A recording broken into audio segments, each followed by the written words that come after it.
Bienvenue à vous dans ce webinaire Bon pied, bon oeil. Webinaire un peu spécial qui va être assez dense, où on va répondre, on va tenter de répondre à une question qui est la suivante: pourquoi ignorer les enseignements de 2023 peut vous coûter très cher en 2024? La réponse, elle est relativement simple, en fait, du pourquoi, en fait, on souhaite traiter ce sujet-là. C'est simplement pour anticiper 2024 sur la base d'une année qui a été extraordinairement révélatrice pour les thérapeutes français. Et c'est une manière aussi de se donner davantage de chances, via cette anticipation, heu, de tirer des vraies conclusions, en fait, pour éviter de galérer à se faire ou à maintenir, une place sur ton marché, sur ta localité, éviter d'être en souffrance financière dans ton métier de cœur, d'être, on l'a vu également parfois 100 dépendant d'un canal avec finalement, l'inconfort, que ça peut provoquer. De devoir aussi, fermer parfois alors que la demande n'a jamais été aussi forte et puis parfois même de devoir reprendre un emploi salarié, même à mi-temps, simplement pour payer les charges. Ça peut parfois être inconfortable, donc l'idée ici, ça va être de se donner les chances d'éviter ça avec des observations qu'on peut faire sur 2023 au travers déjà de 8 faits marquants en fait de cette année, hem, vraiment sous forme de constats et puis aussi de solutions, hein, qu'on va pouvoir y apposer. On va parler également d'une action simple que tu peux engager pour sécuriser 2024, un premier petit pas qui coûte rien, qui est simple à mettre en œuvre et puis on finira bien sûr avec un dernier point qui est une solution simple si tu arrives pas à y aller en solo, tout simplement. OK? Dans ce webinaire, bah, on va pas parler, d'inflation. On va pas parler d'alignement de planètes ou d'intelligence artificielle, même si nécessairement c'est des sujets qui ont aussi rythmé cette année. On va simplement parler de constat terrain et de solutions pragmatiques vis-à-vis, en fait, de la situation. À la fin de ce webinaire, en fait, tu auras une compréhension fine de ce qui se joue en 2024, des axes clairs pour affiner, tes choix de positionnement, des clés pour éviter de galérer inutilement, hein, parce que 80 des ennuis sont, clairement évitables et une surprise utile et sympa aussi à la fin. Si on ne se connaît pas encore, bah, je vais me présenter rapidement. Je suis Nicolas Cogan, coach, consultant, formateur. Je suis le fondateur de Mon Business Coach, une société, avec laquelle j'accompagne depuis déjà de nombreuses années, les acteurs du bien-être au niveau national, que ce soit des marques, des réseaux, souvent d'ailleurs basés sur des indépendants et que ça soit également, bien entendu, les TPE, PME, solo-entrepreneurs dans le milieu du bien-être. Mais le milieu du bien-être, c'est un milieu qui est vaste et je me suis passionné, pour les thérapies depuis maintenant, 7-8 ans. 7-8 ans en m'investissant aussi auprès des acteurs nationaux, auprès des thérapeutes, en lançant des programmes, des accompagnements one to one, des accompagnements, collectifs et rapidement, en fait, l'idée est venue de créer un pôle dédié qui s'appelle aujourd'hui Bon Pied, Bon Oeil, qui est un collectif d'éducation entrepreneuriale, hem, qui a trouvé en fait qui a trouvé sens dans le fait que souvent dans les formations entrepreneuriales ou dans les accompagnements entrepreneuriaux, les spécificités même du métier d'entrepreneur thérapeute étaient rarement pris en compte. Je vais faire court sur ce point, c'est pas l'objet en fait du webinaire. Si tu veux aller plus loin, le magazine Forbes nous a consacré un article il y a très peu de temps, qui raconte la genèse du projet, l'ADN du projet et forcément, sans surprise, très, très orienté sur notre implication terrain à différentes strates de la profession. Ce qui fait qu'aujourd'hui, on s'investit, vraiment dans l'expertise des développements de cabinets. Souvent comme toujours, c'est nos clients qui en parlent le mieux, hein, sur le champ des bénéfices de ces accompagnements ou de ces transformations qui sont opérées au travers de ces apports. Mais toutes ces ressources-là, tu les trouveras très aisément sur internet si tu as besoin d'avoir des compléments d'information. Ce qui est intéressant ici, c'est de savoir à qui s'adresse réellement à ce webinaire. Ton temps est précieux, le nôtre aussi. Donc, on va aller droit au but.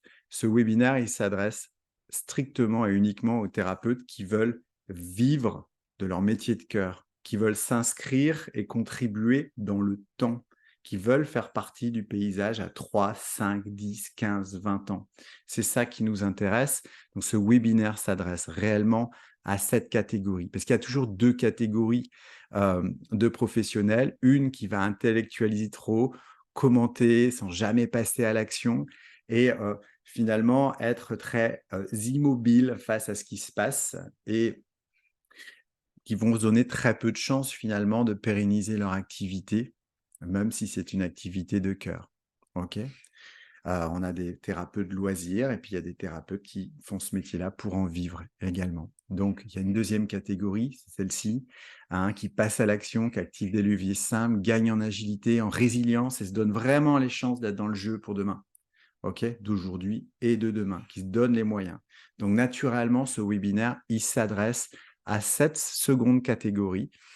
Donc, si tu fais partie de cette seconde catégorie, de ceux qui veulent être encore là demain, ceux qui veulent vivre pleinement de leur passion, ceux qui cherchent l'épanouissement entrepreneurial, eh bien, écoute, bienvenue. Et puis, sans rancune, si tu fais partie des thérapeutes, on va dire loisirs, ok, je le dis sans jugement de valeur, ce qu'on va voir là maintenant dans ce webinaire, ça ne va pas être pertinent ou très utile. Si on est d'accord là-dessus, on va démarrer tout de suite avec les 8 faits marquants de 2023.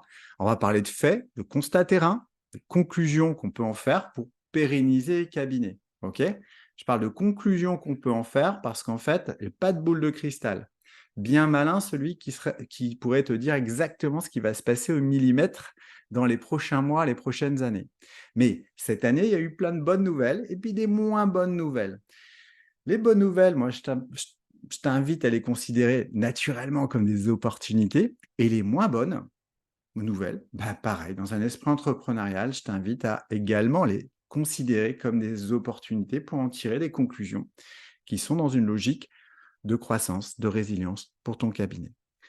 Donc, on va attaquer tout de suite avec le premier fait marquant, qui est l'intérêt grandissant des médias. Il n'y a jamais eu autant de parutions sur la profession et les thérapeutes que cette année. C'est c'est assez génial. On a eu naturellement beaucoup en local et beaucoup en national. Il y en a eu pour tout le monde, pour les détracteurs, et il y en a, et naturellement pour les gens pour les pros des médecines douces, voilà. Il y a eu des conséquences à ça, des conséquences qui sont plutôt bonnes, OK, si on considère ou si on admet que bad buzz is good buzz. Je m'explique. Si, à aujourd'hui, on parle de nous, ça augmente la caisse de résonance, ça augmente le projecteur, OK? C'est un signal qui est très fort. Cette caisse de résonance, elle génère du trafic. Elle génère du trafic, même quand c'est à charge, eh ben, c'est toujours bénéfique et dans l'histoire de toutes les corporations métiers, ça a toujours été comme ça. Ça génère du trafic, ça génère du focus. Eh bien, en fait, c'est une opportunité, même si parfois ça peut être douloureux. Je pense que c'est nos collègues naturopathes nous diront pas l'inverse, qu'il y a eu des moments un peu difficiles, mais comme toujours, il y a des impacts et des conséquences. On peut aller les regarder très rapidement ici. Les impacts, c'est ceux qui vous aiment ou ceux qui vous aimaient, bah, ils vous aiment encore plus. Donc ça, c'est plutôt cool. Ceux qui vous aiment pas, bah, ils vous aiment toujours pas. OK? Ça va peut-être même renforcer leur biais de conformation, c'est encore plus musclé sur le fait qu'ils vous aiment pas. Et ceux qui vous connaissaient pas, ceux qui vous découvrent, ils ont le loisir de choisir. Et ça, c'est génial. Parce que du coup, c'est comme ça aussi que le marché prend de l'ampleur, que le niveau de demande prend de l'ampleur. OK? Donc, il y a eu des conséquences, et il y a des conséquences à ça. Le premier, en fait, c'est que ça crée, c'est génial, c'est inouï, c'est une chance qui est inouïe, l'opportunité d'éduquer nos clients. Ça, c'est génial. Hein, on peut être caché ou on peut tout simplement prendre ça comme une opportunité d'aller éduquer nos clients, expliquer la singularité de notre pratique, qu'est-ce qu'on fait, ainsi de suite.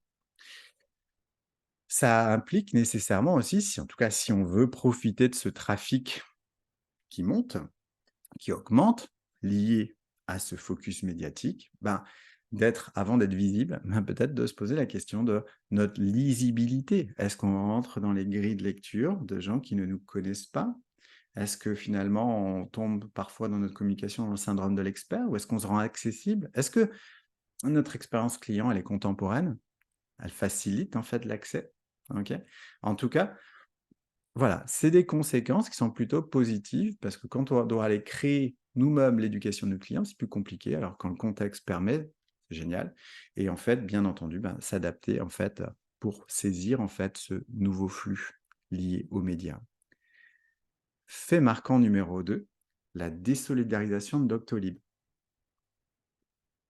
Ça date pas de cette année, hein, ça date de fin d'année dernière, fin 2022.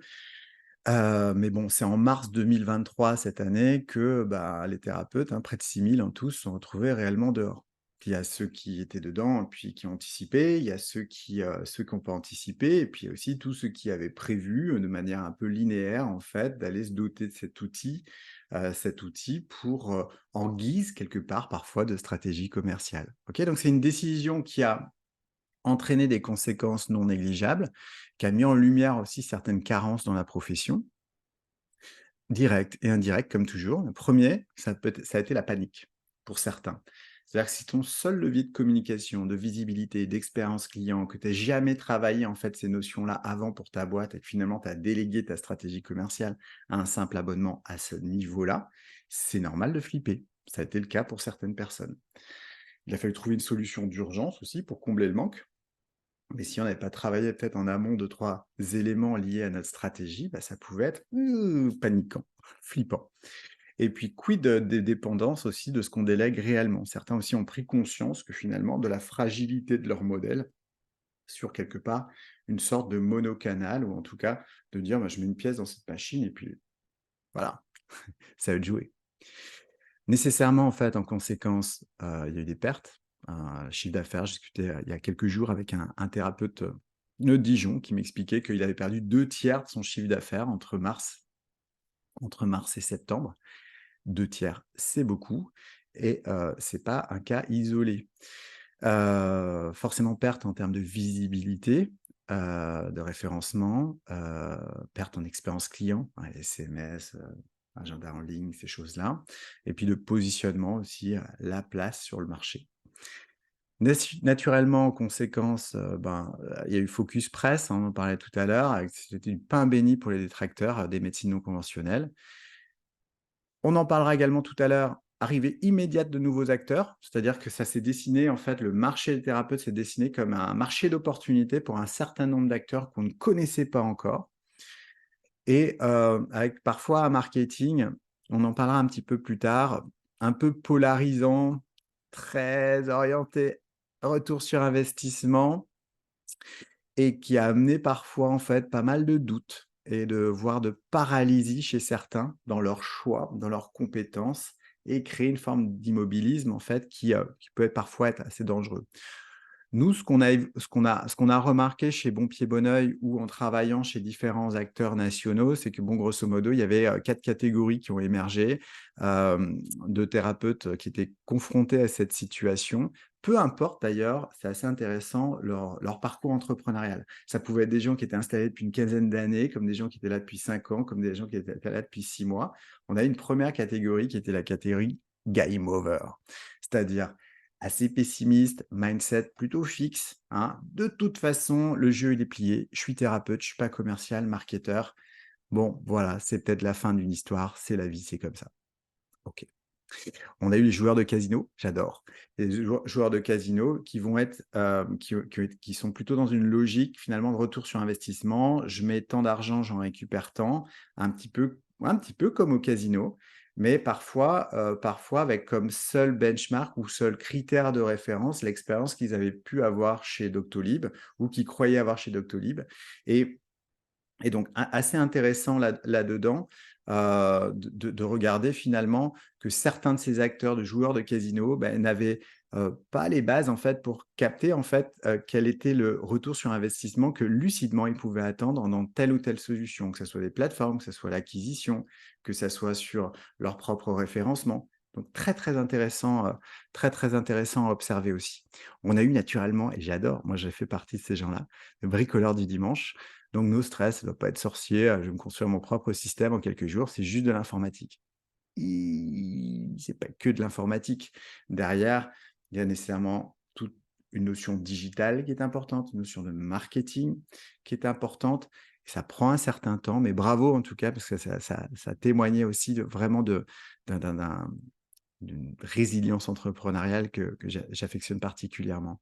Et le back to roots, qui est plutôt le fait de dire: «OK, moi je comprends que l'outil, il fait pas tout, il fait pas tout, il est super important, ça mais peut-être que pour plus de résilience, pour moins de dépendance et ainsi de suite, je vais commencer à réviser aussi un petit peu mes fondamentaux, de savoir finalement qu'est-ce que je suis amené à déléguer et comment je le délègue sur certaines choses, pour monter d'un niveau de conscience certaines fois». Donc très intéressant également à observer.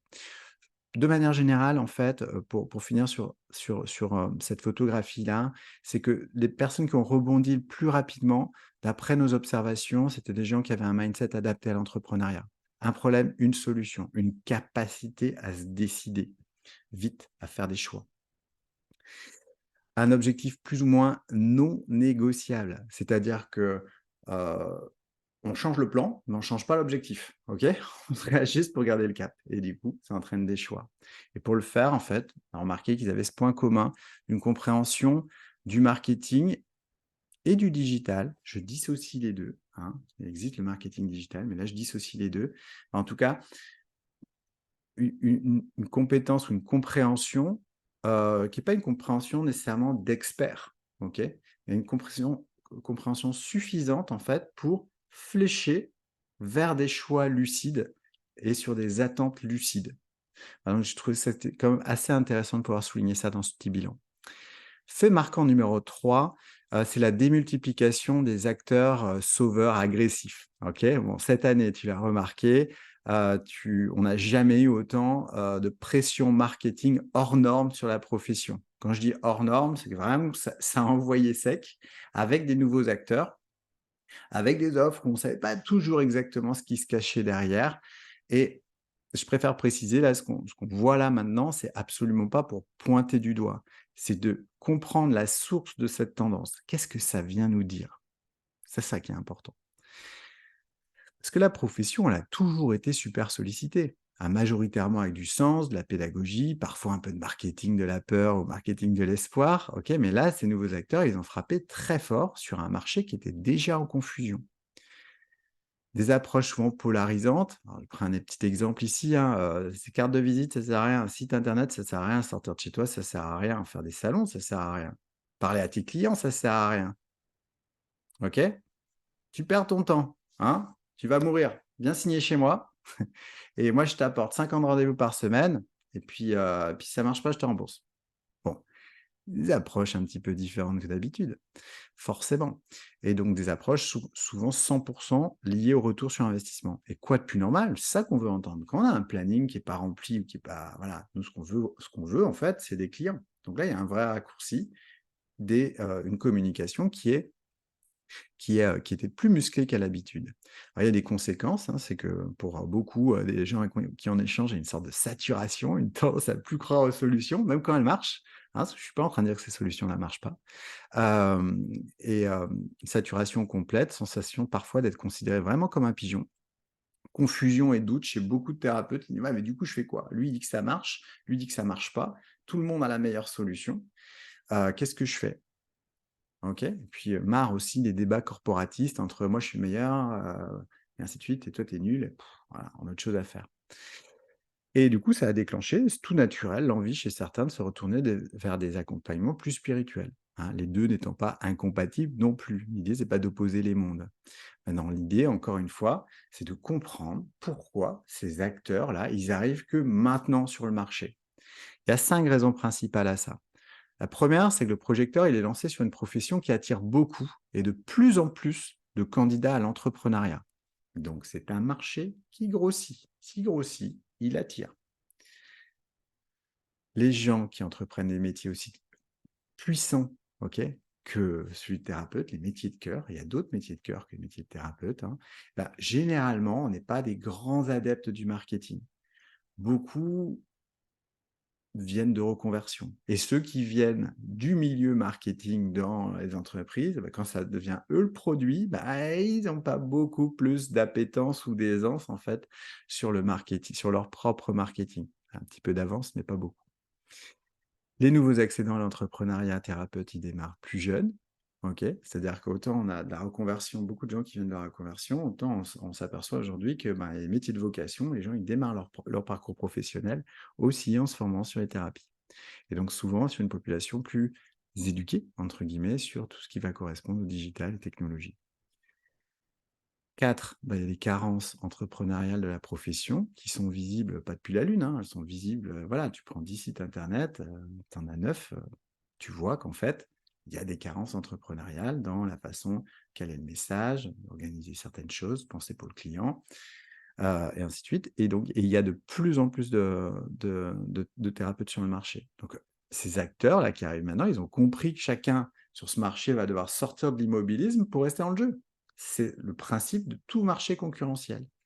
Et du coup, ils répondent à un besoin qui est clair, net, précis. Là, sur le volet du retour sur investissement, donc de remplir l'agenda, ils ont de l'argent à faire, parce que certains ont cette compétence, certains, pas tous, mais ils ont cette compétence et ils jouent leur carte comme dans toute industrie. Donc, c'est pas condamnable. Donc, ce qu'il faut retenir ici, c'est quand même que c'est un signal très fort qui vient s'ajouter aux signaux qu'on a vus jusqu'à présent dans ce webinaire, qui fait que le marché, il est en train de prendre une dimension qui amène nécessairement de la concurrence. Donc, en fait, qui amène la concurrence, qui amène certainement aussi à un autre niveau d'exigence. Qu'on va le voir, en fait, ça bouge de partout. C'est un signal qui doit ou peut nous interroger, en fait, ou interroger chacun sur le fait de se dessiner un objectif clair. Clarifier le comment chacun va faire sa différence sur un marché qui devient de plus en plus exigeant. Éclaircir sa relation à l'entrepreneuriat thérapeute pour poser des actions alignées avec ses valeurs tout en restant lucide sur l'accélération du marché.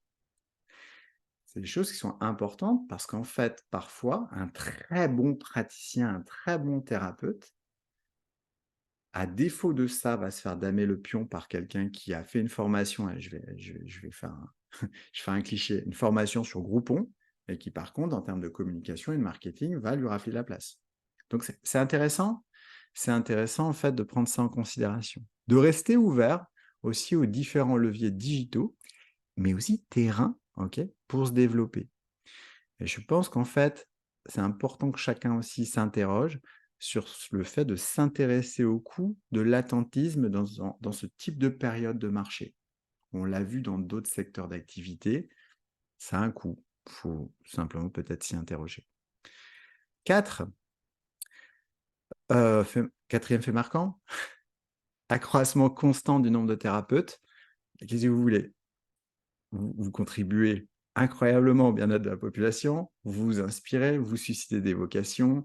Je pense qu'au moins une fois toutes les semaines ou plusieurs fois par mois en tout cas, j'entends: «Oh mais tu sais Nico, moi mes concurrents aujourd'hui qui sont arrivés ou mes confrères, mes consoeurs qui sont installés ces derniers temps, en fait certains, c'était des gens que j'avais en cabinet il y a 5 ans». Et ouais, tu inspires les gens, voilà. Et en fait, le marché concurrentiel, le marché devient concurrentiel et monte d'un niveau d'année en année. Et là, quand on voit le monde qu'il y a aujourd'hui dans les écoles et ainsi de suite, qui vont sortir de cohortes et ainsi de suite, le marché est vraiment concurrentiel. Et ça implique des choses. C'est intéressant d'être juste conscient de ça pour savoir, en conscience, où tu veux te situer dans ce paysage. C'est aussi simple que ça.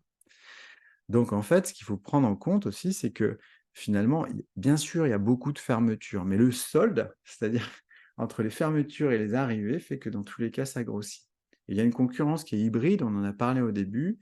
Il y a des gens qui font ça en activité loisir, en occupation sociale, d'autres qui font ça pour en vivre, pour se développer. Et pour autant, en fait, les tarifications, ainsi de suite, sont assez lissées, il y a des benchmarks vers le bas. Enfin, on voit plusieurs choses, en fait, qui qui qui devraient demander à un certain nombre d'entre vous, peut-être quelques arbitrages, à défaut d'anticipation. Premier arbitrage, ce serait peut-être simplement de définir en fait un positionnement clair, une stratégie pour soi-même déjà, hein, quelle place on veut tenir dans le paysage, et puis après, bah, pour le public, pour tes bénéficiaires en fait, quelle différence tu veux mettre en avant pour susciter leurs préférences, vu qu'ils vont avoir, et ils ont déjà beaucoup de choix. Et puis une chose, quand on parle de fermeture, c'est peut-être des fois de penser au moi qui précède l'évidence d'un plan B. OK? Souvent, bah, on va sortir du déni, on va commencer à accepter et puis là, on va poser des actions de dernière minute pour essayer de sauver le jeu. C'est beaucoup de stress, beaucoup de tensions qui sont évitables, simplement en se posant, en sortant un petit peu du train-train quotidien, en travaillant plus sur, comment dire? Dans sa boîte, dans ta boîte, en travaillant sur ta boîte, un instant pour juste clarifier le champ. OK? Fait marquant numéro 5, je vais avancer parce que je sais que ce webinaire est assez dense. L'évolution rapide des modes de consommation, bien sûr le web, il y a de plus en plus de promesses, plus en plus de promesses. Donc en fait, heu, on entend: «Ah, il faut s'adapter ou disparaître». Pas nécessairement, OK? Ce qui est important en fait, c'est ça tout dépend en fait du travail que tu as fait ou que tu as pas fait sur ton client idéal en amont, OK? Déjà en fait, ça te clarifie un certain nombre de choses pour sortir un peu des dogmes de «il faut», «il y a qu'à» et ainsi de suite. Mais il y a quand même des réalités à prendre en compte. Alors je ne vais pas t'abreuver de chiffres, ici, mais il y a le web avec quand même plusieurs, faits marquants, l'impact des avis, le temps que passent les gens aujourd'hui, l'impact, le temps que passent aujourd'hui les gens sur internet, l'utilisation du mobile qui est prépondérante aujourd'hui, sur internet. Ça implique quelques trucs à faire quand même.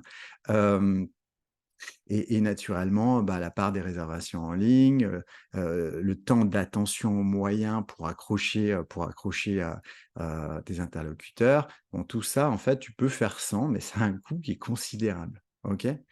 Donc attention quand même, parce que tout le monde prône en fait sa solution miracle. Moi, j'ai rien à vendre ici en termes de solution. Simplement comprendre en fait qu'il y a pas de canal ou de canaux magiques en fait, parce qu'il y a une réalité en fait que peu de gens, peu d'acteurs de la profession honnête, il y en a, hein, attention, il y en a. Il y a même des majors nationales en fait qui en parlent et je trouve que c'est plutôt sain. C'est c'est simplement qu'aujourd'hui, personne, OK, ne sait précisément à 100 d'où viennent systématiquement l'ensemble des clients et tu le sais, on va le voir. Je suis sûr que ce que je vais te montrer là, en fait, tu l'as déjà ressenti. Parce que le marché aujourd'hui, il est omnicanal. Tu vois, à gauche de l'écran ici, il y a un petit schéma que j'aime beaucoup, qui vient de Merwan, qui travaille dans les programmes Bon Pied Bon Oeil. Je lui ai piqué ça pour les slides. Découverte, attention, considération, achat. C'est le schéma classique et c'est normal, ça se passe comme ça. En vrai, ça se passe comme ça. Nos attentes, elles sont comme ça. On peut pas fonctionner vraiment autrement. Ça suit la psychologie humaine. Maintenant, il y a la réalité, c'est que les gens, ils font comme ils veulent ou parfois comme ils peuvent. Exemple, aujourd'hui, peut-être que si moi je veux réserver en fait dans ton cabinet, je peux peut-être te passer un coup de fil. Je peux peut-être aller sur une plateforme. Je peux peut-être aller sur ton site internet. Je peux peut-être t'envoyer un mail. Je peux peut-être passer au cabinet. Mais quelque part, je peux très bien te passer un coup de téléphone parce que je t'ai vu sur une plateforme. Je peux très bien passer par ton site internet parce qu'en fait, c'est avec tes flyers ou ta carte de visite que j'ai connu l'existence ou avec du bouche à oreille. Et du coup, en fait, chaque canot comme ça a une certaine transversalité, OK? Qui fait que c'est important de considérer qu'on est dans une ère d'omnicanal et il y a quelques trucs à aligner pour pouvoir optimiser ça de façon assez simple. Dernier chiffre, 53, c'est la part de l'expérience client dans la décision d'achat. Le prix, lui, se situe à 10. L'expérience client, c'est le premier driver de la fidélité, donc de la récurrence, de la recommandation. Donc, c'est des choses qui sont super importantes. Et quand on refuse à nos clients ce qu'on exige par ailleurs en tant que consommateur, c'est rarement un choix. Je prends l'exemple des avis. Il y a 5 thérapeutes sur 10 qui me disent: «Ah, moi, tu sais, les avis, je ne me vois pas les récolter. Et puis les avis, c'est toujours faux. Et puis quand on demande des avis, c'est toujours les gens pas contents qui les mettent».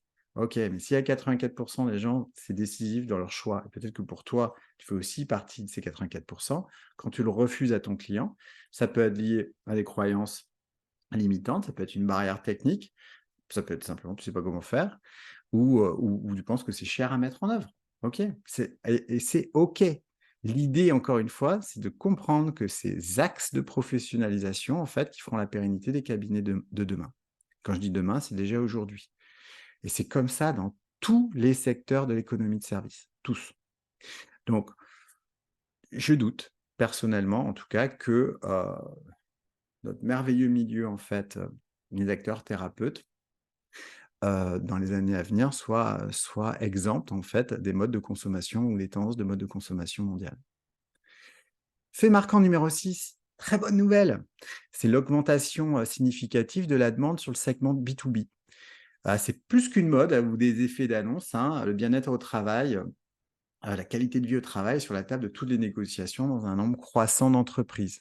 Et en fait, il y a un gros paradoxe en fait à aujourd'hui, c'est qu'en fait, les entreprises ne trouvent pas de thérapeutes. Alors on sait que le grand public parfois manque de repères pour accéder aux thérapeutes alors qu'ils ont un problème à résoudre chez le thérapeute et ils sont un peu perdus parce que ça manque de repères. Bon, alors les entreprises, c'est exactement la même tendance. Pourtant, sur une caisse de résonance qui est beaucoup plus importante, parce que dans chaque entreprise, les salariés, c'est des humains qui ont aussi des foyers, des familles, et qui seraient très très contents de venir au cabinet derrière. Ok. Donc, alors pourquoi elles ne trouvent pas ces entreprises? C'est pas de la clarté des offres, parfois l'existence des offres, parfois l'accessibilité des offres, la pertinence des offres, les preuves sociales inhérentes à ces offres. OK. Hem Pourquoi il y a qu'une petite minorité de thérapeutes qui aujourd'hui raflent, quelque part, la mise. Alors moi je suis conscient qu'en fait, beaucoup d'entre vous ont quitté le salariat, c'est pas pour y retourner de cette manière-là, par exemple, hein. C'est tout à fait OK. Maintenant, c'est un signal excessivement fort, c'est les entreprises aujourd'hui veulent faire travailler les thérapeutes et en fait, donc déjà signal numéro un, le marché, il est là, OK? Aujourd'hui, aujourd'hui un cabinet qui ne se développe pas, ben, en fait, a un problème qui n'est pas un problème lié au marché et de l'autre côté, bah, en fait, les potentiels clients n'arrivent pas à accéder à votre offre. Donc il y a vraiment encore une réalité à construire là-dessus. Il y a une minorité de thérapeutes aujourd'hui qui fonctionnent terriblement bien sur le sujet, parce que peut-être qu'ils ont des méthodes que d'autres n'ont pas. Peut-être qu'ils ont ou un réseau qui peut faire la différence, et peut-être que simplement ils se professionnalisent pour contribuer à aider les salariés. J'enchaîne avec un fait marquant numéro 7. Il y en a 8 en tout. C'est les institutionnels qui font un travail remarquable de structuration, hein. Comme dans toute corporation, il y a des acteurs de l'ombre, on ne les voit pas nécessairement travailler, et on les identifie pas toujours d'ailleurs. Et en fait, ces acteurs souvent très militants, OK, ça peut être des écoles, les syndicats, les représentants métiers, certains réseaux qui font un travail exceptionnel et en fait qui forgent la réalité de demain avec et pour vous. Et en fait, c'est capital parce que l'essor de la profession, en fait, il fait pas que des heureux, vous le savez, hein. Donc, ces actions-là, elles sont essentielles. Tellement, en fait, aujourd'hui, ces acteurs œuvrent au niveau du grand public, OK? C'est quelque chose qui coûte cher, qui demande du temps. Cette valeur est inestimable, mais ils investissent aussi l'ensemble de l'écosystème et en investissant sur la santé intégrative, ils investissent aussi pour vous et c'est ça qui est génial et cette année encore, il y a énormément de choses qui ont évolué.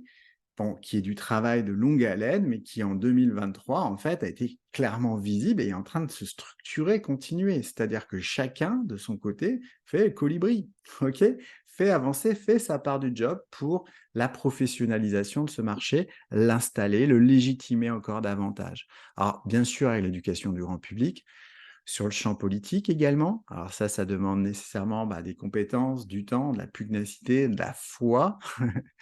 Le travail qui est fait aujourd'hui au niveau des mutuelles, vous le voyez, c'est juste fantastique. Il y a 5 ans, on n'aurait pas imaginé que ça aurait été finalement aussi vite. L'accès à la formation entrepreneuriale adaptée aux entrepreneurs, bon, là, pour ma part, je suis bien placé pour le savoir quand je vois finalement, l'appétence de certains acteurs à intégrer, bon pied, bon oeil, pour justement aider les personnes à renforcer, gagner en résilience en fait avec des formations, thérapeutes fortes et un équipement, un kit de survie, entrepreneurial fort. Bon, c'est juste génial. On peut prendre aussi l'exemple des premières assises de la médecine douce organisées par Solange Arnaud, la fondatrice de Médoucine, et les exemples comme ça sont de plus en plus nombreux. La profession elle est en train de se structurer. Les médias sont en train de regarder. Il y a de plus en plus d'acteurs. OK? C'est juste fabuleux ce qui est en train de se passer. Dernier fait marquant, bah, c'est que ça a été aussi forcément 2023 un révélateur de certaines carences de la profession. C'est très fréquent dans les métiers de cœur, hein. L'idée, on n'est pas là pour s'autoflageller, mais c'est quelque chose qui a émergé. On l'a vu avec les nouveaux acteurs, on l'a vu aussi dans le ciblage quand c'était à charge sur certains médias.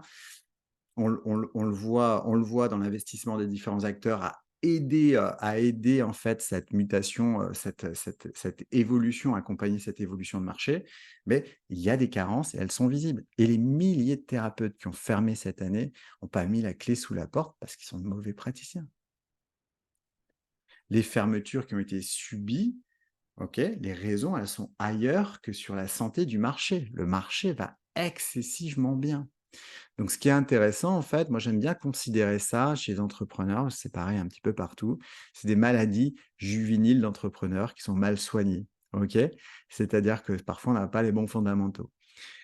Et en fait, quand c'est mal soigné, ça compromet ou ça ralentit le projet. Et il y a 6 symptômes communs à ceux qui galèrent. Je te les livre ici rapidement sur cette fin de webinaire. Un mindset fixe, c'est-à-dire un champ de croyances lié à l'entrepreneuriat thérapeute qui n'est pas adapté à l'entrepreneuriat.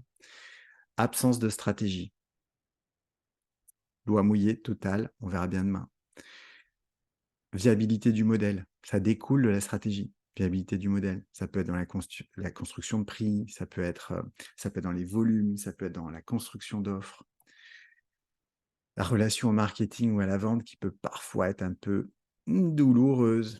Identique sur la partie des technologies, même si on voit que ça s'améliore grandement.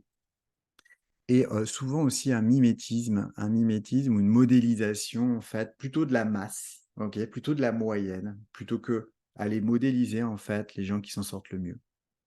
Voilà et c'est tout ça dans le respect des valeurs, hein, c'est super important. Voilà en tout cas, 6 symptômes communs à ceux qui galèrent et bah, il y a une demande en hausse, des plannings qui sont vides, OK? Bon, pas chez tout le monde, hein, ça c'est certain, mais le meilleur boulanger de la ville, hein, même s'il est meilleur ouvrier de France, c'est le mec le plus sympa de la terre et il a des farines d'agriculture biologique qui sont juste exceptionnelles, il vendra jamais de pain si personne sait qu'il existe, à part ses proches. Bah, pour le thérapeute, c'est la même chose. Alors ça demande d'acquérir des nouvelles compétences, pas toujours sexy de prime abord, mais c'est moins frustrant que de devoir stopper son activité pour des raisons qui étaient identifiables en amont. C'est pas nécessaire, j'appuie là-dessus, hein, c'est pas nécessaire d'être expert en tout. C'est inutile et impossible. Le niveau 1, un niveau 1 en termes de compétences, ça suffit largement à faire 80% du job.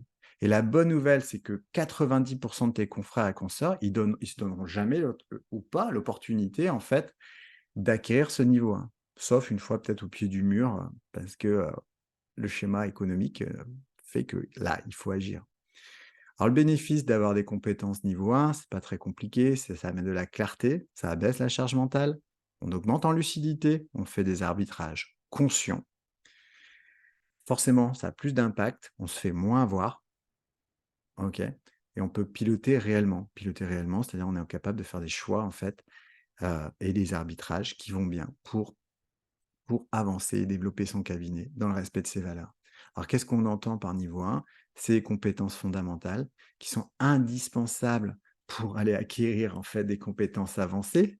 OK? Et pourtant, en fait, souvent, bah, on veut commencer par les compétences avancées. Bah, je veux bien, mais en fait, c'est souvent là qu'on va avoir les maladies juvéniles. Ça marche pas parce on n'avait pas les compétences fondamentales. Et elles sont bien plus simples qu'il n'y paraît. Et bien sûr, c'est également indispensable pour aller faire de la délégation consciente, OK? Savoir qu'est-ce qu'on délègue et savoir qu'est-ce qu'on est en mesure d'en attendre pour pas être déçu et puis rentrer dans un mindset fixe où finalement on se retrouve avec des coupables partout, le marché il est comme ci, et les interlocuteurs ils sont comme ça, et les prestataires ils sont comme ci. Voilà. L'idée c'est quoi en fait? C'est qu'on développe pas un cabinet durablement sur des hacks ou des raccourcis ou sur 100 de transfert de responsabilité à des tiers. OK? C'est intéressant de regarder qu'est-ce qu'on délègue vraiment. Alors pour ça, en fait, tu as toujours 2 manières de le faire, hein. C'est soit tu fais tout seul, essai-erreur, ça prend un certain temps, c'est tout à fait OK et on peut développer un cabinet de cette manière-là sans problématique. Et puis parfois, bah, en fait, par rapport à la connaissance de qui tu es et ainsi de suite, bah, se dire: «Tiens, je vais faire confiance à quelqu'un qui a déjà fait le chemin» et ben, en fait, se faire accompagner, parfois, ça peut être une bonne solution. Mais dans les 2 cas, avant de passer à l'action, c'est toujours intéressant de poser une petite action simple, OK, qui est facile à mettre en œuvre et qui, je pense, à aujourd'hui, au terme d'un bilan comme l'année ou même on pourrait prendre les 3 ans qui viennent de se passer, est intéressant à faire. Si on pense que le marché, lui, va demander davantage de professionnalisme, moins d'amateurisme sur certaines choses, eh bien, en fait, c'est simplement peut-être déjà de poser une action qui va amener de l'honnêteté intellectuelle vis-à-vis de ton projet. Clarification de tes priorités pour faire la différence et investir 10-15 minutes de ton temps. Donc je pense que c'est jouable en faisant simplement une matrice comme ça, SWOT, que tu connais peut-être. Si tu connais pas, on fait simple. En haut, c'est de l'interne, comment dire, ça te concerne directement. En bas, c'est de l'externe, eh bien, en fait, c'est plutôt contextuel ou conjoncturel, OK? En haut, on va les mettre les forces, les faiblesses, ça, c'est les tiennes. En bas, on va les mettre les opportunités et les menaces de marché et ça, en fait, on va pré-remplir le truc ensemble si tu veux. Si on prend les opportunités aujourd'hui, alors il y a des choses qu'on aurait pu mettre en menace, tu l'as compris dans un esprit entrepreneurial, moi j'ai plutôt mis ça en opportunité. Les médias, ils ont jamais autant communiqué sur la profession qu'aujourd'hui. On en a parlé tout à l'heure. 90 des Français pensent que les médecines douces permettent d'améliorer leur bien-être. Waouh! Si ça, c'est pas une opportunité incroyable, imagine 90 des Français, en fait, comment dire, passeraient à l'action. Ton planning serait rempli sur les 2 prochaines années. 80 des Français pensent qu'il est difficile de trouver un praticien fiable. C'est une étude quintessence de septembre 2022. Intéressant. Donc en fait, ça pourrait être une menace, mais moi je préfère le voir comme une opportunité. C'est qu'est-ce que je peux faire pour du coup montrer ma fiabilité, OK? L'accès à l'éducation entrepreneuriale n'a jamais été aussi, accessible qu'à aujourd'hui. Les outils de simplification d'activité, pareil. Dans les menaces, bah, il y a une augmentation du nombre de thérapeutes, ça t'y peut rien. Ouais, il y a de plus en plus de praticiens. La sécurité des données clients, bah, c'est une menace, hein, c'est un sujet qui arrivera certainement sur la table prochainement. Enfin, il est déjà là. Les haters ou du moins les attaques contre certaines pratiques, bah, ça fait partie des menaces. Peu de militants pour défendre les intérêts de la profession. C'est de moins en moins vrai. Ça, c'est une très, très bonne nouvelle.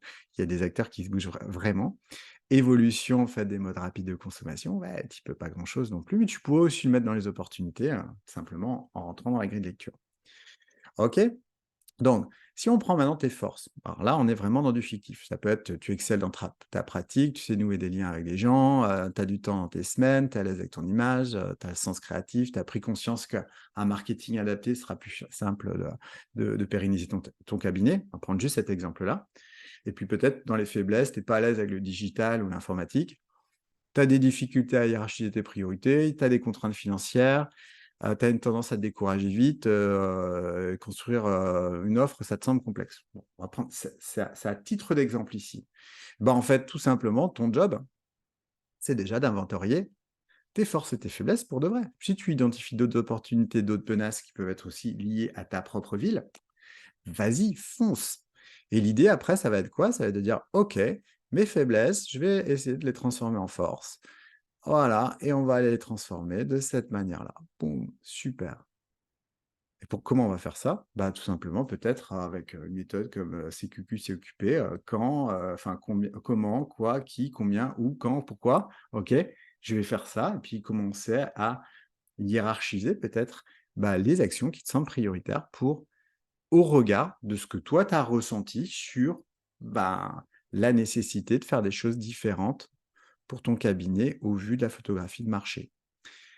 Certains joueront le jeu, d'autres non, c'est comme ça, mais c'est l'action qui prime. toujours l'action qui prime. Donc, si tu n'y arrives pas en solo, et tu as une solution simple qui est de te faire accompagner. Alors moi, j'aimerais te filer 3 conseils en ce sens. Te fais jamais accompagner juste pour te donner bonne conscience. Ça marche pas. Évalue le nombre d'essais-erreurs, de temps, d'argent et le mindset nécessaire quand tu es en mode self-made, que tu fais tout seul. Ça demande ça demande de l'énergie et c'est OK, c'est jouable. Donc c'est à évaluer. Sous-estime jamais l'impact de l'intelligence collective dans les accompagnements entrepreneuriaux. C'est excessivement puissant. Attention aussi quelque part aux effets, de mode, OK, aux dogmes, faut faire ci, faut faire ça et ainsi de suite parce que une stratégie top pour quelqu'un peut être juste un calvaire pour l'autre et hem et ça doit être aligné avec qui tu es, quoi, OK? Et pour l'apprentissage de ressources, c'est la même chose, que ce soit les méthodes, les outils, il faut que ça te ressemble. C'est important. Nous, de notre côté, qu'est-ce qu'on fait? En fait, on travaille sur des modules secs. La personne qui sait ce qu'elle veut, qui sait quelles compétences elle veut obtenir, elle peut récupérer des modules, en ligne 100. Il y a pas d'accompagnement avec, il y a des exercices, des choses comme ça. OK? Modules 100 en ligne. On a naturellement des programmes qui associent des programmes en ligne avec des parties de mastermind, d'ateliers collectifs, sur un tronc commun sur l'apprentissage entrepreneurial, mais ça peut être aussi sur des des périodes, concrètes comme réussir une rentrée, baliser son année, comme ça peut être du mentorat sur des programmes également. Et puis naturellement, on a des offres sur mesure qui intègrent finalement, l'ensemble et à la carte et comme toujours finalement, tout le monde vend du sur mesure, personne prend les cotes. Bon, donc il y a toujours une phase où on va s'intéresser quand même à nos clients en amont pour aller flécher en fait vers la ressource qui semble le plus adaptée au vu des enjeux et du timing pour les atteindre. Et, heu et si tu penses qu'on est les bonnes personnes chez Bon Pied Bon Oeil, donc le collectif d'éducation entrepreneuriale, vraiment dédié à la profession, il y a 3 choses qu'il faut que tu saches. La première, c'est qu'on ne prend pas tout le monde. Nos places, elles sont clairement limitées pour des raisons qualitatives, hein, tu l'as compris, et on souhaite les réserver aux plus motivés d'entre vous. Ça, c'est super important. Nos programmes et ateliers sont résolument en mode feel good, OK? L'idée, en fait, c'est que c'est le meilleur spot pour les gens qui veulent travailler sérieusement sans se prendre la tête. C'est important que ça soit fluide. C'est important que ça se fasse dans la bonne humeur. Donc, en fait, l'idée, c'est les gens qui viennent à nos ateliers, ils sont aussi là pour, je vais pas dire s'amuser, mais en tout cas passer un bon moment. C'est très important. Et nous, on a 2 obsessions, l'atteinte de tes objectifs et ton épanouissement entrepreneurial, parce que l'un, à nos yeux, ne va pas sans l'autre. OK? Alors c'est pas fait pour toi si, tu cherches des solutions magiques et qui te permettront de te développer sans aucune implication de ta part. Mmh, on sait pas faire, on sait pas faire. C'est si tu es pas prêt à t'investir en direction de ton projet entrepreneurial, c'est pareil, c'est pas fait pour toi. Et puis si tu es pas thérapeute, tu viens de perdre, 1 heure parce qu'en fait, c'est pas fait pour toi. C'est fait pour toi, en fait, si la réussite de ton cabinet, c'est pas une option, quoi. C'est vraiment ton projet de vie. Tu as des ambitions et tu souhaites clarifier, exprimer, concrétiser ta vision. Tu souhaites aligner ton activité avec qui tu es vraiment, OK? Et tu as compris que ceux qui obtiennent des résultats, ils font des choses que les autres ne font pas. Si tu veux éviter de perdre du temps inutilement dans ton développement d'activité, tu veux investir dans des ressources et méthodes qui font leur preuve toujours sur le terrain, c'est pour toi, grosso modo. Alors, pour les plus déterminés d'entre vous, qui ont suivi ce webinaire, déjà, moi, je vous en remercie. J'espère que vous aurez trouvé des clés. Nous, comment on fonctionne, en fait? On investit un temps, sur, chaque personne qui voudrait travailler avec nous, qui voudrait se faire accompagner, au travers d'un rendez-vous téléphonique de 15 minutes, pour clarifier, tes priorités via un mini audit de situation. 15 minutes, c'est court, donc c'est pour ça qu'on demande un petit questionnaire en amont pour valider. On ne prend pas tout le monde. Les questionnaires qui ne sont pas remplis, on ne traite pas, on ne confirme pas le rendez-vous. C'est comme ça. C'est vraiment on est sur une notion très qualitative dans la manière dont on veut travailler avec les gens.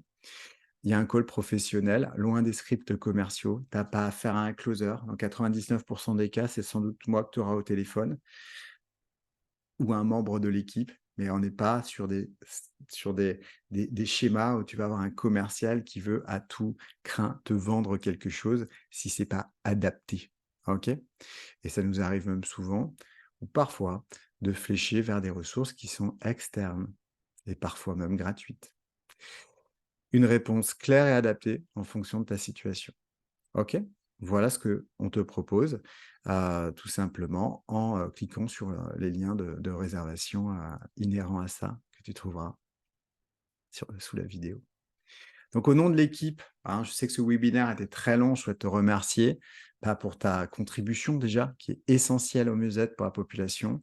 Et puis souvent on se quitte en disant: «Bah, prenez soin de vous, prends soin de toi». J'ai envie de te dire aussi: prends soin de toi, de prends soin de ton entreprise, parce que c'est le véhicule avec lequel tu peux le mieux contribuer à aujourd'hui dans ce marché qui évolue comme tout marché. Et j'espère qu'en fait, les clés ou les constats qu'on a vus là, pendant ce temps passé ensemble, bah, va te permettre, bah, peut-être, d'ajuster ou simplement avoir plus de clairvoyance sur, là où tu veux te situer dans les prochaines années. Voilà, je te dis à bientôt. Salut.